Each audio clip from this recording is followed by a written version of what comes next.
안녕하세요. 전기기능사 시험 준비. 정말 만만치 않으시죠? 오늘은 여러분의 학습 부담을 조금이나마 덜어드리고자 아주 중요한 개념 하나를 확실하게 짚어보려고 합니다. 저희 손에는 지금 전기기능사 학습 블로그에서 발췌한 객관식 문제 하나가 있는데요. 다음 중 전동기의 원리에 적용되는 법칙은 하고 보기가 4개 있습니다. 1번 렌치의 법칙, 2번 플레밍의 오른손 법칙, 3번 플레밍의 왼손 법칙, 4번 옴의 법칙. 이게 뭐랄까 아주 전형적인 문제처럼 보이는데 사실 전기기계의 심장 같은 원리를 묻는 거라서요. 오늘 저희의 임무는 단순히 정답만 찾는 게 아니고요. 왜 그게 정답인지, 그리고 더 중요하게는 다른 보기들은 왜 답이 될 수 없는지 이걸 명확하게 구별하는 겁니다.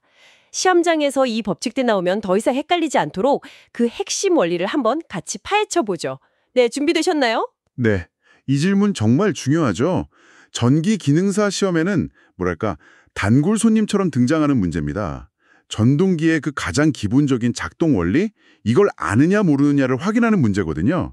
사실 전기 관련 법칙들이 이름도 좀 비슷비슷하고 역할도 헷갈리기 쉬운데 오늘 이 기회에 확실히 정리해두면 아주 큰 도움이 될 겁니다. 우선 정답부터 말씀드리면 자료에서도 나와 있듯이 3번 플레밍의 왼손 법칙이 맞습니다.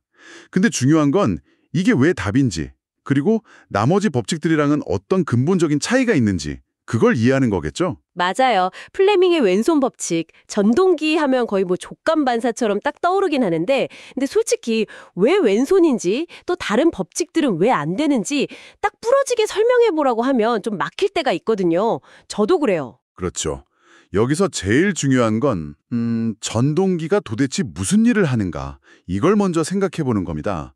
전동기라는 건 기본적으로 전기 에너지를 받아서 이걸 기계적인 회전 운동 에너지로 바꿔주는 장치잖아요. 그러니까 전기가 어떻게 힘으로 바뀌는가, 이 질문에 답하는 법칙이 필요한 거죠. 우리가 본 그 4가지 보기들, 이걸 기능적으로 좀 크게 나눠볼 수 있어요.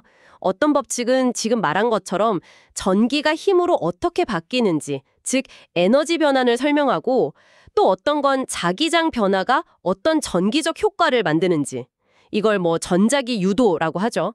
그걸 다루고, 또 어떤 거는 그냥 회로 안에서 전압, 전류, 저항 이 3가지 관계만 설명하는 회로 해석에 쓰이는 법칙이고요. 아, 그렇게 기능별로 그룹을 지어서 생각하니까 접근하기가 훨씬 쉬운데요.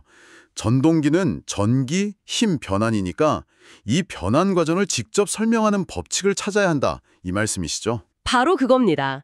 네, 그런 관점에서 플레밍의 왼손 법칙을 한번 보죠. 이 법칙은 자기장이 있는 곳에 전류가 흐르는 도선을 놓으면 그 도선이 힘을 받는데 그 힘의 방향을 설명해주는 법칙이에요. 왼손을 쫙 펴서 엄지, 검지, 중지를 서로 직각이 되게 딱 만들었을 때 검지가 자기장 방향, B, 그러니까 N극에서 S극으로 가는 방향, 그리고 중지가 전류 방향, I를 가리키면 그때 엄지가 바로 그 도선이 받는 힘, F의 방향을 나타낸다는 거죠. 아, FBI. 저 학교 다닐 때 그렇게 외웠던 기억이 납니다. FBI. 자기장 속에서 전류가 흐르면 힘을 받는다. 이게 바로 전동기 안에 있는 코일이 빙글빙글 도는 근본적인 이유다. 이건가요? 정확합니다. 전동기 안을 보면 자석이 있고 이게 자기장을 만들죠. 그리고 코일, 여기에 전류가 흐르고요. 이 있잖아요. 이 코일에 전류를 흘려주면 방금 말한 플레밍의 왼손 법칙에 따라서 코일의 각 부분이 힘을 받게 돼요. 그리고 이 힘들이 합쳐져서 코일을 돌리는 회전력, 이걸 토크라고 부르는데 이걸 만들어내는 겁니다. 이게 바로 전기 에너지가 운동 에너지로 바뀌는 핵심 메커니즘이죠. 그렇군요. 단순히 그냥 전동기는 왼손 법칙 이렇게 외우는 것보다 자기장 속에 있는 전류가 힘을 받는구나 하는 그 원리 자체를 이해하는 게 훨씬 중요하겠네요. 근데 시험에서는 이 원리를 좀 다르게 물어볼 수도 있나요? 예를 들면? 네, 좋은 질문이에요. 그냥 법칙 이름만 틱 묻는 게 아니라 그림 같은 걸 주고 특정 부분에서 힘이 어느 방향으로 작용하는지 묻거나 아니면 전류나 자기장 방향을 바꿨을 때 회전 방향이 어떻게 될지 이런 의용 문제가 나올 수 있죠. 예를 들어서 코일의 어느 한 부분 그림을 주고 거기서 전류 방향이랑 자기장 방향을 알려준 다음에 그 부분이 위로 힘을 받는지 아래로 힘을 받는지 이걸 직접 왼손 법칙 써서 판단하게 하는 거죠. 그러니까 각 손가락이 뭘 의미하는지 힘, 자기장, 전류, 그리고 그 방향 관계를 명확하게 알고 실제로 적용할 줄 알아야 합니다. 아, 결국은 원리를 정확하게 이해하고 내 손으로 직접 방향을 짚어보는 연습을 꼭 해야겠네요. 그런데 여기서 갑자기 궁금한 게 하나 생겼어요. 전동기가 막 돌다 보면 그 코일이 자기장을 끊게 되잖아요. 그러면 약간 발전기처럼 자체적으로 전압? 그 역기전력인가? 하는 걸 만들기도 한다고 들었는데 이건 플레밍의 오른손 법칙하고 관련된 현상 아닌가요? 왜 전동기의 원리를 얘기할 때는 왼손 법칙이 중심이 되는 거죠? 아주 예리한 질문이십니다. 맞아요. 전동기가 회전하면 그 자체적으로 역기전력이라는 게 생기는데 이 현상 자체는 플레밍의 오른손 법칙으로 설명할 수 있습니다. 하지만 우리가 전동기의 원리라고 말할 때는 그 기계가 본질적으로 어떤 기능을 하도록 설계되었나 여기에 초점을 맞추는 거예요. 전동기의 주목적은 전기를 넣어서 힘, 회전을 얻는 거잖아요. 이 목적을 직접적으로 설명하는 물리법칙이 바로 플레밍의 왼손 법칙인 거죠.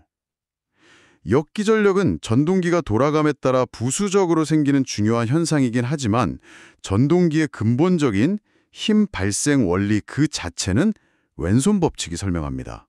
아하, 그러니까 메인 기능, 즉 왜 도는가에 대한 직접적인 답이 왼손 법칙이고 역기전력 같은 건 그 돌아가는 과정에서 따라오는 부차적인 하지만 중요한 효과로 봐야 한다 이 말씀이시군요. 아, 이제 좀 명확해졌습니다. 그럼 이제 다른 보기들로 넘어가 볼까요? 1번, 렌츠의 법칙. 이건 왜 답이 아닐까요? 이것도 전자기 유도 현상에서 되게 중요하게 다루잖아요. 네, 렌츠의 법칙도 정말 중요하죠. 이건 전자기 유도 현상에서 생기는 유도 전류나 유도 기전력의 방향을 결정하는 아주 중요한 법칙입니다. 핵심은 그거예요. 유도 전류는 자기장의 변화를 방해하는 방향으로 흐른다.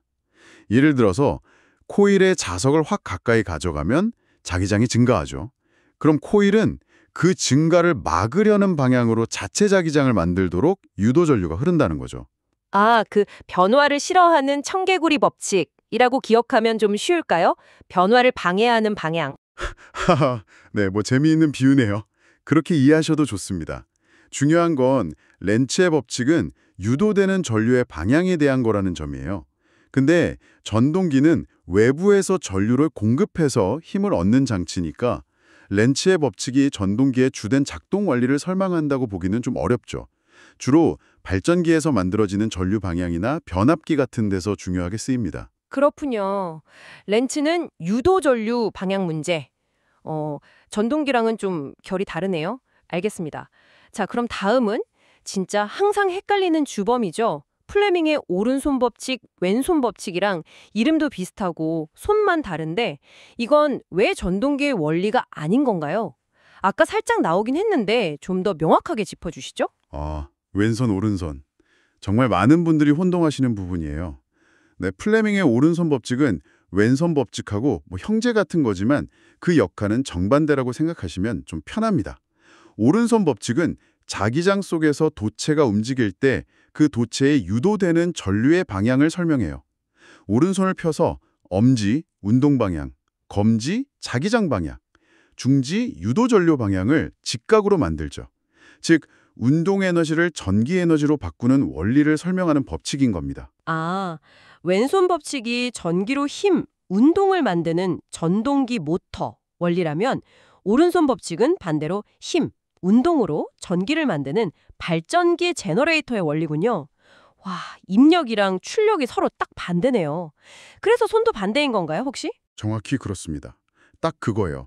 전동기는 전기 입력, 운동 출력, 발전기는 운동 입력, 전기 출력. 이 관계를 명확하게 이해하면 왼손, 오른손 헷갈릴 일 확 줄어듭니다. 시험 준비하실 때 전동기는 좌, 발전기는 우 이렇게 간단하게 연상 기호를 만들어 두는 것도 좋은 방법이에요. 물론 실제 회전 방향이랑은 다른 그냥 암기법이지만요. 전동기 좌, 발전기 우. 이거 완전 직관적인데요. 시험장에서 김장될 때 딱 떠올리기 좋겠습니다. 좋습니다. 자, 그럼 마지막 보기 4번. 옴의 법칙은 왜 답이 아닐까요? V는 IR. 이거야말로 전기이론의 진짜 기본 중의 기본인데 말이죠. 오메 법칙, V는 IR은 의심할 여지 없이 모든 전기 회로를 이해하는데 가장 기본적이고 필수적인 법칙이죠. 맞습니다. 전압 V, 전류 I, 저항 R 사이의 관계를 설명해 주니까요. 당연히 전동기가 들어있는 전기 회로에도 오메 법칙은 적용됩니다. 전동기에 얼마만큼의 전압을 벌어주고 전류가 얼마나 흐르고 또 전동기 내부 코일의 저항이 얼마인지 이런 거 계산할 게 다 필요하죠.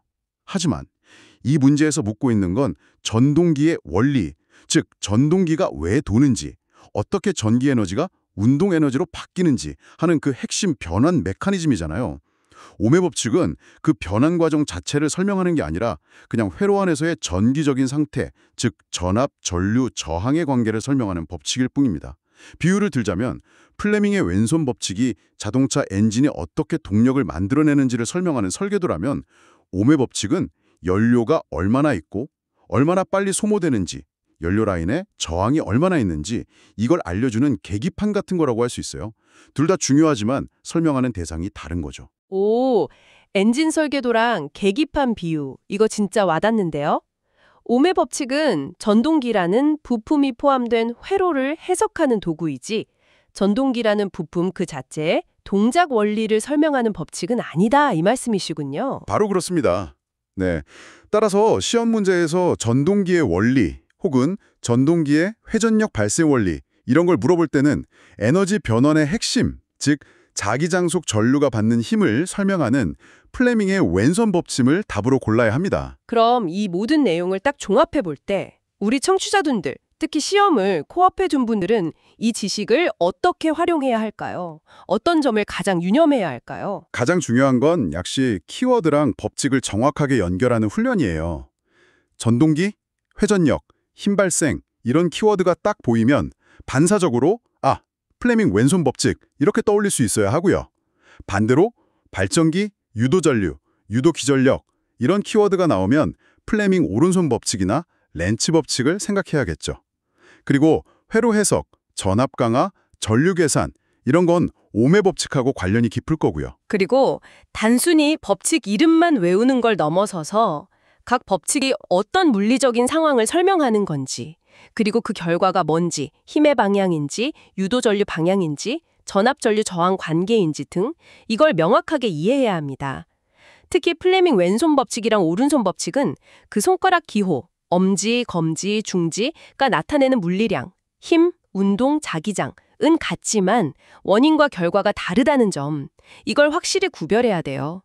왼손 법칙은 자기장이랑 전류가 원인이 돼서 힘, 운동이 결과로 나오는 거고, 오른손 법칙은 자기장이랑 운동이 원인이 돼서 유도전류가 결과로 나오는 거죠. 원인과 결과의 방향성 차이, 그게 왼손과 오른손을 가르는 핵심이군요. 다시 한번, 전동기는 좌, 전기, 힘, 발전기는 우, 힘, 전기. 이 구분을 확실히 해둬야겠습니다. 그리고 단순히 법칙 이름만 묻는 문제 말고 아까 말씀하신 것처럼 그림 보고 힘 방향 찾거나 회전 방향 변화 묻는 응용 문제에 대비하려면 각 손가락이 뭘 의미하는지 그 방향을 실제 문제에 적용하는 연습도 꾸준히 해야겠네요. 맞습니다. 예를 들어서 시험지에 간단한 전동기 구조 그림이 나왔다 치면 N극, S극 위치 보고 자기장 방향, 검지 파악하고 전류가 코일 어느 쪽으로 흐르는지 중지 확인한 다음에 직접 왼손을 써서 각 부분이 받는 힘 방향, 엄지를 찾아보는 연습을 해보는 거죠. 이 힘들이 모여서 어떻게 회전력을 만드는지 머릿속으로 시뮬레이션 해보는 겁니다. 이런 구체적인 연습이 실전에서 실수를 확 줄여줄 거예요. 네, 오늘 정말 전동기의 원리와 플레밍의 왼손 법칙에 대해서 깊이 있게 파헤쳐 본 것 같습니다. 전기 에너지를 운동 에너지로 바꾸는 그 마법의 열쇠, 그게 바로 플레밍의 왼손 법칙이었네요. 자기장 속에서 전류가 흐를 때 힘을 받는다는 그 원리, 그리고 렌치의 법칙, 플레밍의 오른손 법칙, 오메 법칙은 각각 다른 중요한 전기 현상을 설명하지만 전동기의 힘 발생 원리와는 거리가 있다는 것도 확실히 알게 됐습니다. 오늘 저희가 다룬 내용은 어쩌면 빙산의 일각일 수도 있습니다. 단순히 문제의 정답을 아는 걸 넘어서 왜 그럴까? 이런 질문을 스스로에게 던져보는 것이 진짜 학습의 시작이라고 생각해요. 예를 들어서 플레밍의 왼손 법칙에 따라 코일이 힘을 받아서 반바퀴 돌았다고 해보죠. 그럼 그 다음엔 어떻게 계속 같은 방향으로 돌 수 있을까요? 전류 방향이나 자기장과의 상호작용이 어떻게 조절되길래 모터는 멈추지 않고 계속 돌아갈 수 있는 걸까요? 정말 흥미로운 질문인데요. 단순히 한순간의 힘이 아니라 어떻게 지속적인 회전이 가능할까? 이 질문에 답하려면 자연스럽게 정류장, 커뮤테이터나 브러쉬 같은 전동기의 다른 부품들의 역할까지 탐구하게 될 것 같아요. 와, 플레밍의 왼손 법칙이라는 씨앗에서 시작해서 전동기 전체 작동 원리라는 나무를 키워나가는 과정이 되겠네요. 바로 그런 능동적인 탐구가 지식을 정말 여러분의 것으로 만드는 가장 확실한 방법일 겁니다. 오늘 나눈 이야기가 여러분의 학습 여정의 작은 불씨가 되기를 바랍니다. 네, 오늘 저희의 탐구는 여기까지입니다. 끊임없이 질문하고 탐구하시는 여러분의 열정을 진심으로 응원합니다. 다음 시간에 더욱 유익하고 흥미로운 내용으로 다시 찾아뵙겠습니다.